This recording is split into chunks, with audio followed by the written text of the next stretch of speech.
इस वक्त सिर्फ मिसाइलों और युद्धों से नहीं हिल रही, बल्कि तेल, व्यापार, प्रतिबंध और महाशक्तियों की रणनीति से भी कांप रही है। और इसी बीच अमेरिका और चीन के बीच एक ऐसा नया टकराव सामने आया है जिसका सीधा संबंध ईरान, तेल और वैश्विक शक्ति संतुलन से जुड़ा हुआ है। क्योंकि अमेरिकी राष्ट्रपति डोनाल्ड ट्रंप ने अब ऐसा बयान दिया है जिसने पूरी दुनिया का ध्यान अपनी तरफ खींच लिया है। ट्रंप ने संकेत दिए हैं कि अमेरिका ईरानी तेल खरीदने वाली चीनी रिफाइनरों पर लगे प्रतिबंध हटाने पर विचार कर सकता है। जी हाँ, वही चीन जिसे रोकने के लिए अमेरिका लगातार दबाव बना रहा था। अब उसी चीन को लेकर ट्रंप का रुख नरम दिखाई दे रहा है। और यही वो पल है जहां से दुनिया में एक बड़ा सवाल उठने लगा, क्या अमेरिका ईरान के खिलाफ अपनी रणनीति बदल रहा है या फिर चीन ने अमेरिका को झुकने पर मजबूर कर दिया है? क्योंकि पिछले कई महीनों से अमेरिका लगातार ईरान की तेल आय को खत्म करने की कोशिश कर रहा था। वॉशिंगटन का मानना है कि अगर ईरान की कमाई रुकेगी तो उसकी सैन्य और परमाणु गतिविधियों पर असर पड़ेगा। इसी रणनीति के तहत अमेरिका ने उन चीनी रिफाइनरियों पर प्रतिबंध लगाए जो ईरान से कच्चा तेल खरीद रही थी। लेकिन असली कहानी यहीं से शुरू होती है, क्योंकि अमेरिकी दबाव के बावजूद चीन पीछे हटता दिखाई नहीं दिया।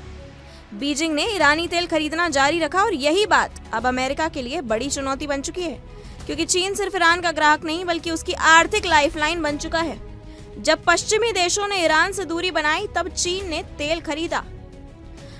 जब डॉलर आधारित वित्तीय सिस्टम ने दबाव बनाया तब चीन ने वैकल्पिक रास्ते खोजे, और जब अमेरिका ने प्रतिबंध लगाए तब भी चीन पूरी तरह पीछे नहीं हटा। यानी ईरान की अर्थव्यवस्था को जिंदा रखने में चीन की भूमिका बेहद अहम रही है।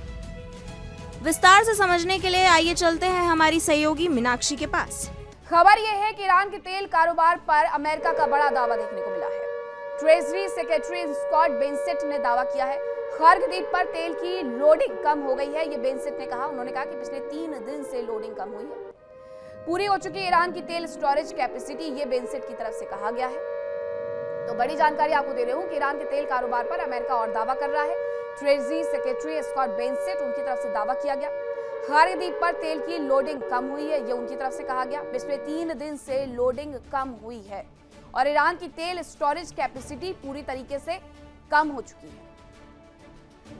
उनका कहना है कि ये जो उनका स्टोरेज पावर था वो धीरे धीरे खत्म होते जा रहा है। और ये पहले भी हमने आपको खबर बताई थी कि 12 से 22 दिन का ईरान के पास स्टोरेज कैपेसिटी बचा हुआ है, जो कि पश्चिमी मीडिया का दावा था। लेकिन ईरान ने उस बात का खंडन करते हुए ये कहा था कि उनके पास अभी 6 महीने की स्टोरेज कैपेसिटी है। लेकिन ऐसा नजर नहीं आता, क्योंकि खार्ग आइलैंड के आसपास सिर्फ और सिर्फ बहता हुआ तेल नजर आता है। यही वजह है कि अब स्कॉट बेंसेट, ट्रेजरी सचिव अमेरिका के ये कहते हुए नजर आ रहे हैं कि पिछले 3 दिन से लोडिंग कम हुई है और ईरान की तेल स्टोरेज कैपेसिटी पूरी हो चुकी है। यह बयान उनकी तरफ से जारी किया गया है। लेकिन इस बयान को भी ईरान आगे आने वाले वक्त में धता बताएगा और ये कहेगा कि उनके पास स्टोरेज कैपेसिटी है। लेकिन जो सैटेलाइट इमेजेस आती हैं वो ये बताती हैं कि खार्ग आइलैंड के आसपास जो तेल बह रहा है उसका जो पूरा प्रोसेस नजर आता है वो ये बताता है कि ईरान की तेल स्टोरेज कैपेसिटी खत्म हो चुकी है। ईरान इस बात को स्वीकार जरूर नहीं कर रहा है, लेकिन ये सच भी नजर आता है जब ऐसी तस्वीरें सामने आती हैं। दुनिया में जंग के कई फ्रंट्स हैं। कहीं जंग की आग धधक रही है, कहीं कुछ समय के लिए शांत हुई है, तो कहीं अंदर ही अंदर लावा भी नजर आ रहा है। ऐसे ही एक फ्रंट है पूर्वी एशिया का, जहां सुपर पावर चीन अपने पड़ोसी मुल्कों पर धाक जमाता रहता है और कभी भी ताइवान जैसे छोटे मुल्क को निगल जाने के लिए तैयार बैठा है। ट्रंप के चीन दौरे के दौरान माना जा रहा था कि चीन की ताइवान के प्रति आक्रामकता कुछ कम हो सकती है, लेकिन जिनपिंग के रुख से ऐसा नजर नहीं आ रहा है। ये इसलिए नजर नहीं आ रहा है क्योंकि दक्षिण चीन सागर में मौजूद ताइवान चीन के लिए नाक का सवाल बनते जा रहा है। चीन हमेशा से ही ताइवान को अपना हिस्सा मानता रहा और इस मुद्दे पर कोई भी समझौता करने के लिए तैयार नजर नहीं आता है। अगर बात बीजिंग की जाए, चाइना की जाए, तो बीजिंग में भी ट्रंप और जिनपिंग की मुलाकात के दौरान ताइवान का मुद्दा अहम माना जा रहा था। उम्मीद थी कि राष्ट्रपति ट्रंप ताइवान को लेकर के चीन पर दबाव बनाने में कामयाब होंगे, लेकिन अब इस मुद्दे पर दोनों देशों के बीच तनाव बढ़ते नजर आ रहा है। लेकिन अब सवाल उठता है, अगर अमेरिका इतना दबाव बना रहा था तो अचानक ट्रंप का रुख नरम क्यों पड़ा? असल वजह छिपी है दुनिया की बदलती भू राजनीति में, क्योंकि ये सिर्फ तेल का मामला नहीं रहा। अब ये अमेरिका चीन शक्ति संघर्ष का हिस्सा बन चुका है। चीन इस वक्त दुनिया की दूसरी सबसे बड़ी अर्थव्यवस्था है और ऊर्जा उसकी सबसे बड़ी जरूरतों में से। चीन की फैक्ट्रियां, उसकी इंडस्ट्री, उसका निर्यात सब बड़े पैमाने पर तेल पर निर्भर है।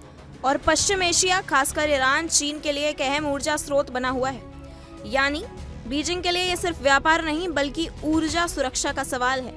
और शायद यही वजह है कि अमेरिका के दबाव के बावजूद चीन पूरी तरह झुकता नजर नहीं आया। अब यहाँ सबसे दिलचस्प बात आती है, चीन से लौटते वक्त ट्रंप ने खुद कहा कि चीन ईरान से तेल खरीदना जारी रखना चाहता है। यानी वॉशिंगटन अब ये समझ चुका है कि बीजिंग को पूरी तरह रोकना आसान नहीं होगा। और यही कारण है कि अब प्रतिबंधों में नरमी की चर्चा शुरू हो गई है। लेकिन इसके पीछे सिर्फ आर्थिक कारण नहीं है, इसके पीछे एक और बड़ा भू राजनीतिक डर छिपा है। हॉर्मूज जल डमरू मध्य दुनिया के सबसे अहम समुद्री रास्तों में से एक, जहां से दुनिया के तेल का बड़ा हिस्सा गुजरता है। अगर यहाँ तनाव बढ़ता है तो तेल की कीमतें अचानक आसमान छू सकती हैं। वैश्विक बाजार हिल सकते हैं, महंगाई बढ़ सकती है और पूरी दुनिया की सप्लाई चेन प्रभावित हो सकती है। अब सोचिए, अगर अमेरिका चीन पर बहुत ज्यादा दबाव बनाता है और चीन जवाब में ईरान के साथ और करीब चला जाता है तो हालात कितने खतरनाक हो सकते हैं। यही वजह है कि अब अमेरिका बहुत संतुलित रणनीति अपनाता दिखाई दे रहा है। एक तरफ वो ईरान पर दबाव बनाए रखना चाहता है तो दूसरी तरफ वो चीन के साथ सीधे आर्थिक टकराव से भी बचना चाहता है, क्योंकि अमेरिका जानता है अगर दुनिया की दो सबसे बड़ी अर्थव्यवस्थाएं खुलकर भिड़ गईं तो असर पूरी दुनिया पर पड़ेगा। और इसी बीच ये पूरा मामला ताइवान से भी जुड़ता दिखाई दे रहा है, क्योंकि आज अमेरिका और चीन के रिश्तों का सबसे संवेदनशील मुद्दा ताइवान ही है। चीन ताइवान को अपना हिस्सा मानता है जबकि अमेरिका उसे सैन्य और राजनीतिक समर्थन देता है। यानी एक तरफ तेल और ईरान, दूसरी तरफ ताइवान और इंडो पैसिफिक। दोनों मोर्चों पर अमेरिका और चीन आमने सामने हैं। और शायद यही वजह है कि ट्रंप अब पूरी तरह टकराव की भाषा से बचते दिखाई दे रहे हैं, क्योंकि वॉशिंगटन समझता है अगर पश्चिम एशिया में तनाव और ताइवान संकट एक साथ भड़क गए तो दुनिया बहुत बड़े अस्थिर दौर में पहुंच सकती है। यही कारण है कि अब अमेरिका की रणनीति सिर्फ दबाव नहीं बल्कि मैनेज्ड बैलेंस की तरफ बढ़ती दिखाई दे रही है। लेकिन दूसरी तरफ चीन भी बहुत सावधानी से कदम रख रहा है। बीजिंग नहीं चाहता कि ईरान पूरी तरह कमजोर हो जाए, लेकिन वो ये भी नहीं चाहता कि पश्चिम एशिया पूर्ण युद्ध में फंस जाए, क्योंकि ऐसा हुआ तो सबसे बड़ा असर चीन की अर्थव्यवस्था पर पड़ेगा। यानी चीन अब भावनात्मक राजनीति नहीं बल्कि ठंडी रणनीतिक घटना कर रहा है। और यही आज की नई वैश्विक राजनीति की असली तस्वीर है, जहां दोस्ती स्थायी नहीं, हित स्थायी है। आज सहयोग, कल प्रतिस्पर्धा और अगले दिन नई डील। यही महाशक्तियों का नया खेल है। फिलहाल इतना जरूर साफ हो चुका है, अमेरिका चीन पर दबाव बना सकता है, प्रतिबंध लगा सकता है, लेकिन चीन को पूरी तरह रोकना आसान नहीं है। और यही वजह है कि अब पूरी दुनिया की नजर इस बात पर टिकी है, क्या ट्रंप सच में चीनी रिफाइनरियों पर लगे प्रतिबंध हटाएंगे? क्या अमेरिका और चीन ईरान मुद्दे पर कोई नया समझौता करेंगे, या फिर ये सिर्फ अस्थायी नरमी है जिसके पीछे बड़ी रणनीतिक तैयारी छिपी है? क्योंकि आज दुनिया सिर्फ तेल की लड़ाई नहीं देख रही, ये ऊर्जा, व्यापार, भू राजनीतिक और महाशक्तियों की प्रतिष्ठा की लड़ाई है। क्योंकि अब इस पूरे घटनाक्रम पर रूस भी बहुत बारीकी से नजर रख रहा है। मॉस्को जानता है अगर अमेरिका और चीन के बीच ऊर्जा को लेकर कोई नया संतुलन बनता है तो उसका असर सीधे रूस के तेल कारोबार पर भी पड़ेगा। याद रखिए, यूक्रेन युद्ध के बाद रूस ने भी अपने तेल का बड़ा हिस्सा एशियाई बाजारों की तरफ मोड़ दिया था। और उस एशियाई बाजार में सबसे बड़ा खरीदार कौन बना? चीन। यानी आज चीन, रूस और ईरान दोनों के लिए ऊर्जा व्यापार का सबसे बड़ा केंद्र बन चुका है। और यही वजह है कि बीजिंग अब सिर्फ एक देश नहीं बल्कि वैश्विक शक्ति संतुलन का केंद्रीय खिलाड़ी बन चुका है। दूसरी तरफ अमेरिका के सामने भी एक बड़ी दुविधा खड़ी हो चुकी है। अगर वो बहुत ज्यादा प्रतिबंध लगाता है तो चीन और रूस और करीब आ सकते हैं। अगर वो नरमी दिखाता है तो ईरान आर्थिक रूप से मजबूत हो सकता है। यानी हर कदम में जोखिम छिपा हुआ है। और शायद यही कारण है कि अब वॉशिंगटन खुलकर पूर्ण आर्थिक युद्ध की तरफ बढ़ने से बच रहा है, क्योंकि आज की दुनिया 1990 की दुनिया नहीं रही। अब सिर्फ अमेरिका के फैसले से वैश्विक अर्थव्यवस्था नहीं चलती। अब चीन, रूस, खाड़ी देश और ब्रिक्स जैसे समूह भी वैश्विक समीकरण बदलने की ताकत रखते हैं। और इसी बीच एक और बड़ा बदलाव धीरे धीरे दुनिया के सामने आ रहा है, डी-डॉलराइजेशन, यानी डॉलर पर निर्भरता कम करने की कोशिश। चीन लंबे समय से ये चाहता है कि अंतर्राष्ट्रीय व्यापार में अमेरिकी डॉलर का दबदबा कम हो। और ईरान जैसे देश जो पश्चिमी प्रतिबंधों का सामना कर रहे हैं, वो भी वैकल्पिक भुगतान प्रणालियों की तरफ बढ़ रहे हैं। अगर आने वाले वर्षों में तेल व्यापार का बड़ा हिस्सा डॉलर से बाहर होने लगे तो ये अमेरिका के लिए बहुत बड़ा रणनीतिक झटका साबित हो सकता है, क्योंकि दशकों से अमेरिका की आर्थिक ताकत का सबसे बड़ा आधार रहा है पेट्रो डॉलर सिस्टम। और अब पहली बार दुनिया में ऐसे संकेत दिखाई दे रहे हैं जहां कुछ देश उस व्यवस्था के विकल्प तलाश कर रहे हैं। हालांकि ये बदलाव इतना आसान नहीं होगा, क्योंकि डॉलर अब भी दुनिया की सबसे मजबूत रिजर्व करेंसी है। लेकिन इतना जरूर साफ है कि वैश्विक शक्ति संतुलन धीरे धीरे बदल रहा है, और यही बदलाव आज अमेरिका को अपनी रणनीति में लचीलापन लाने पर मजबूर कर रहा है। इसलिए ट्रंप का ये बयान सिर्फ एक साधारण राजनीतिक टिप्पणी नहीं माना जा रहा, बल्कि इसे एक बड़े रणनीतिक संकेत के रूप में देखा जा रहा है। एक ऐसा संकेत जो बताता है कि अमेरिका अब सिर्फ दबाव की नीति पर निर्भर नहीं रह सकता, उसे बातचीत, संतुलन और सीमित समझौतों की राजनीति भी अपनानी पड़ सकती है। लेकिन सवाल अब भी वही है, क्या चीन इस नरमी को अपनी जीत मानेगा? क्या ईरान इससे और ज्यादा आत्मविश्वास हासिल करेगा? और क्या आने वाले समय में दुनिया दो बड़े आर्थिक और रणनीतिक गुटों में बंटती चली जाएगी?